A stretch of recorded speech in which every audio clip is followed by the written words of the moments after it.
Hey guys, what's going on and welcome back to Tenerife, where it's a Champions League semi-final tie against Chelsea and we're going to dive straight in, so see you in a moment.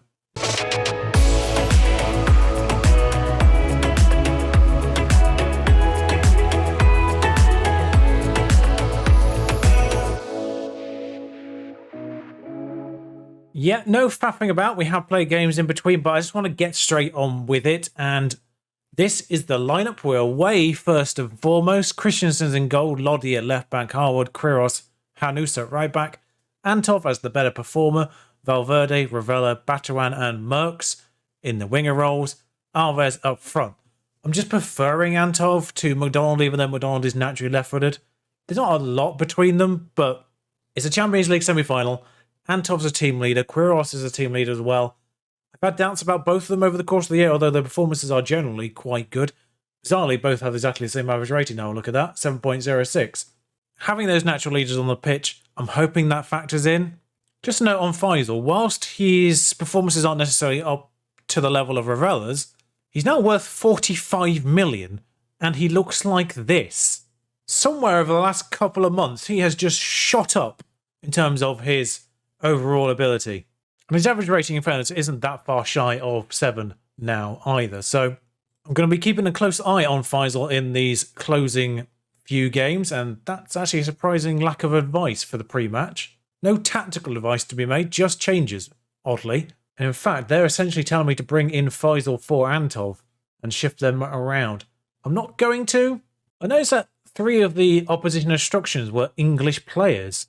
Chelsea appear to have stacked their team with a little bit extra on that front. Marcus Edwards, Sancho, Ward, Prowse, Chilwell at left back, Reece James at right back, although they're there already, of course. It's a lovely team talk so far. A lot of people inspired and motivated. James Ward-Prowse has proved himself to be an incisive passer in the Champions League so far. Yeah. They line up for 3-2-1. Kante doing what you'd expect. Zuma and Badiashile in central defence. Zuma still there is probably the most surprising thing of all, actually. Badiashile less so. We know Badiashile from our time at Sheffield United. Signed him over there. He was bloody sensational. Only really lost his place in the final season due to Romero's arrival, who was just that fractionally bit better overall. But similarly to the last time we showed a Champions League game here, I'm happy with a 0-0 away from home, but Chelsea are on the ball. It's a little bit confusing that they're playing entirely in blue and we're playing half in blue. God knows why we're not playing the pink kit at all. Well, is it made in England, that one? Reece James scores, Edwards provides. I don't like it. It's a great goal from Reece James. Just gets a little bit of space behind our left back there, who went inwards to deal with Edwards for some reason. Didn't leave that to the central defender, or Volantes, as he probably should have. Similarly though, staying within 1 goal range, obviously getting an away goal now would be massive. Just staying within touching distance I'd be pleased with. We are having the better of it. Well, as I say that, they have a high XG chance. So far, quite dull.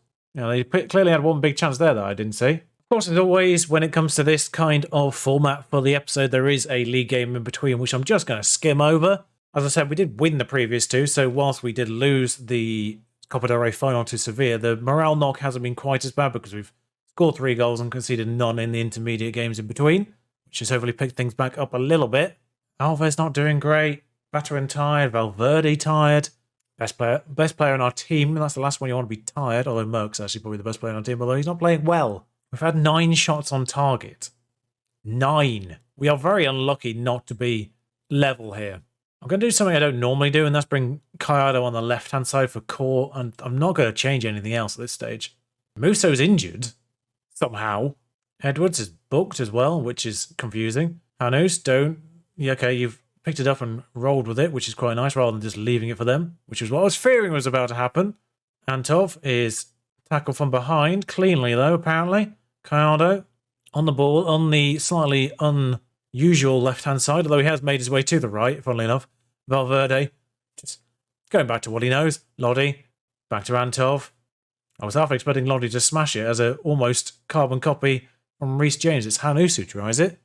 Fellow right back. So Valverde played well and he's tired, so that's a confusing situation there. Alves has dipped down. I am going to have to bring on Icardi, and in fact, Merckx is tired now as well. He's not had a great game, so I'm going to bring Kayado onto his favoured side and bring Carrasco on. He's not He's not the player he once was, but might be what we need. Ward-Prowse, I don't like the fact there's a set piece that's laid on. It's over. Howard's not had a good game. Might have to consider Picard for the second leg of this. In fact, I don't know what the yellow card situation was for my players. We have dominated them here.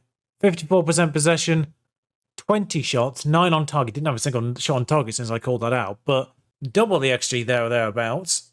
We are very unlucky to not to come away with anything there. I'm going to tell them I'm far from pleased, even though the performance typically was actually quite nice. I can see the world news is calling Chelsea fortunate there. I agree. Oh, whilst we got a monthly financial update, the budgets were announced. £115 million we've been given. Because we're guaranteed Champions League football next year now, we're well clear of 5th. They've given us the budgets. Now, the wage budget's not really changed at all. It's still about 1.6 million. It's rounded to. But the transfer budget, 115. And bizarrely, after years of complaining that we've not been given enough transfer budget compared to the balance, I think we've been given too much transfer budget for the overall balance. Yes, we'll get something for being in the semi-finals of the Champions League. That's not been paid out yet. And yes, we'll get the end of year money as well. Start of year money, as it actually technically is for the TV rights, which was 30 million last year. I'm not sure if it's going to go up again this year because they're personally organised rather than just being a blanket thing like it is in the Premier League. So I don't know if we're going to have more transfer budget than actual balance. So I'm going to have to keep an eye on that when it comes to the transfer window in the summer. Update on the league side of things. As I said, we won the 2 games that we had in between. We've still got the game in hand against Sevilla, who are now only 3 points behind Mallorca. But again, as I said last time round, don't have the head-to-head on them, so they do need 4 points to overcome that. So even if they do beat us, they still need another point over Mallorca elsewhere. They actually have the highest goal scorer at Zaragoza. That's interesting. Look into him in the summer. But we've got a game in hand. We could go clear of Barcelona. We don't have the head-to-head on them, though, of course. So similarly, we need to be a point clear of them regardless. We play Espanyol midweek. I'll bring you the scoreline. Wow, Almeria putting a real statement in before we play our game to try and nick European football again. After missing out last year, they might be back again. I think Tom Davies is still there. He's been joined by Rudiger. Well, it's a bottle job is what it is. 2-2. Turn it up, throwing it away. Faisal did well though, so he's starting. Hilariously though, despite that, we do go top temporarily. Oh, Barcelona drew as well, so that's helpful. You know, Real Madrid aren't out of this either. Same games played as Barcelona, 3 points behind. And I'm pretty certain they played both of us. Oh no, it's just us. I couldn't find the other Barcelona result for them. 1-1. Lost 1, drew 1. So Barcelona have the head-to-head on the pair of us then. By the way, if they don't get to the Europa Cup final, I don't know what's going on. If the final isn't both Madrids, I'll be very surprised. Imagine qualifying for the Europa League and then seeing that Atletico Madrid and Real Madrid are going to be in the groups. So I'm changing some certain key positions to arguably the best players for those positions. Christensen in goal, Lodi at left back. Harwood will be joined by Picard this time round as a fellow 3.5-star central defender. Hanusa right back. Ravella slips back into the Volante role. Valverde. Faisal returns ahead of him. Batuan and Merckx again. Zukic is still not available. 6 weeks is still on that. Blimey. Alves remains up front despite the fact he has not scored in bloody ages. And by that, he scored as a substitute against Getafe, in between the Porto matches. In fact, consider yourself warned, Bruno Alves. But I do have to reward Faisal's recent good form. He has scored in both the last 2 league games, where he was considered a rotation option. Camavinga comes into this match, having provided some impressive midfield displays in recent weeks. Okay, so not at all terrifying to know that Camavinga is a rotation option for them. As Kante goes into central midfield and Ward-Prowse drops a level, they're playing Zuma at right back. One moment. Focus down the left. There we go. Ravella. Harwood. I fixed the corners. We're back in it. 1 minute on the clock. We're back in it. The perfect start. The perfect start. The Heliodoro is completely packed out for this one, I would imagine. The full 25,000. Merckx. Ravella. Valverde. Ravella's there again. Valverde, we're only 3 minutes in now. Hanus on this right-hand side, in a bit of space. Is he bound to pull a Reece James? No, not quite.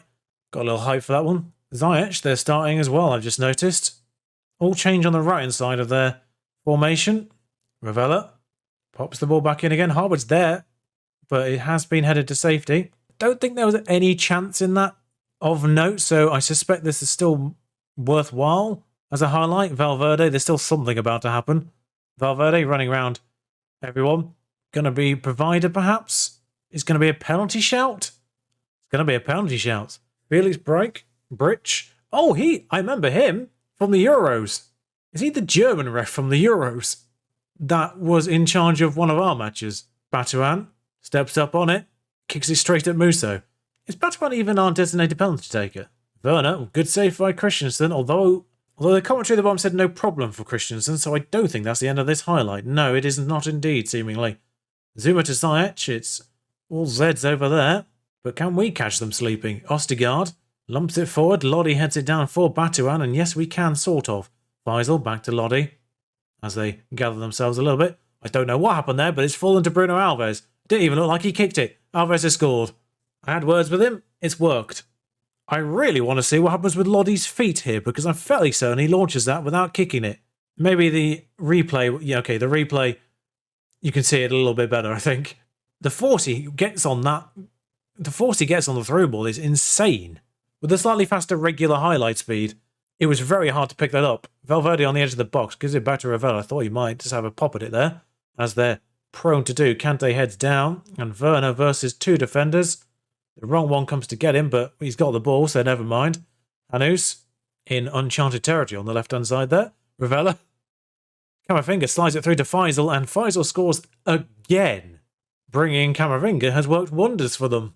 And it's 3-0. But I'm not counting my chickens just yet. We did just blow a 2-0 lead, and 2 goals for them would put them through at this point. So, yeah, I mean, that's unfortunate. About time we got a bit of luck on our side, though.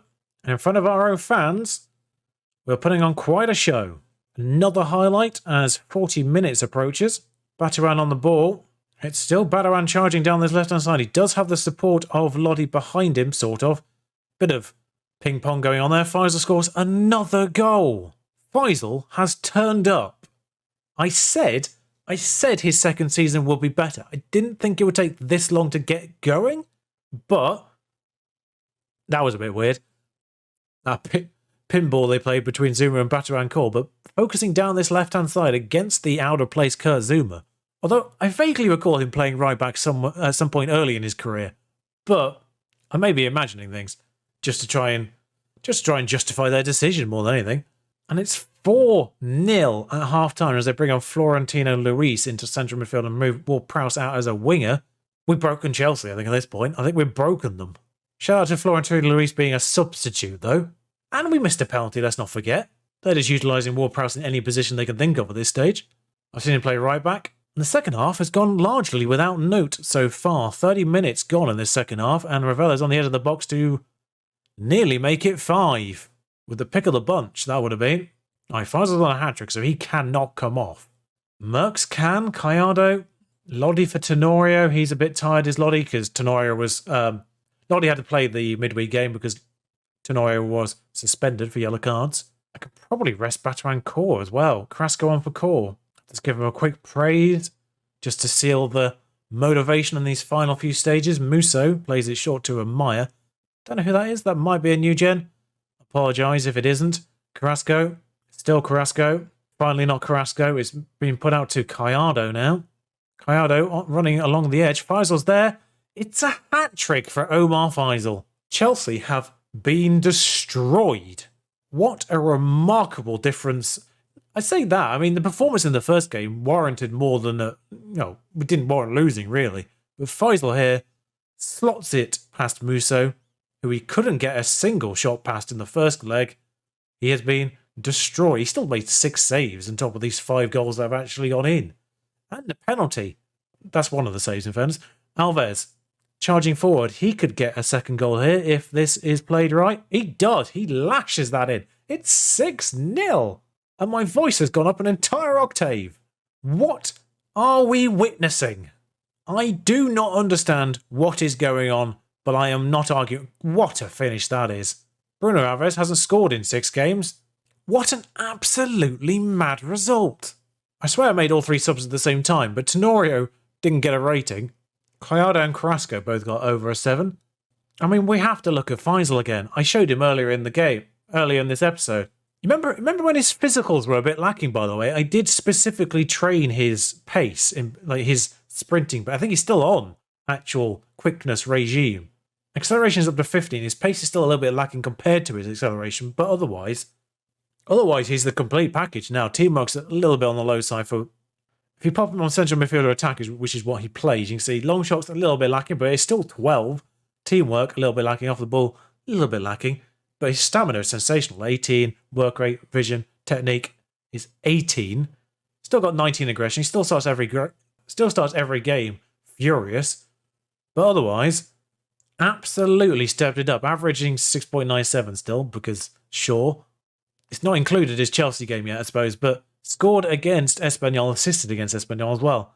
Scored against Mallorca, scored against Getafe, scored against Almeria. In fact, he has scored in the last 5 games he started, and he's even scored as a substitute in one of the games that he's come on as recently as well, against Copenhagen, which was another demolition.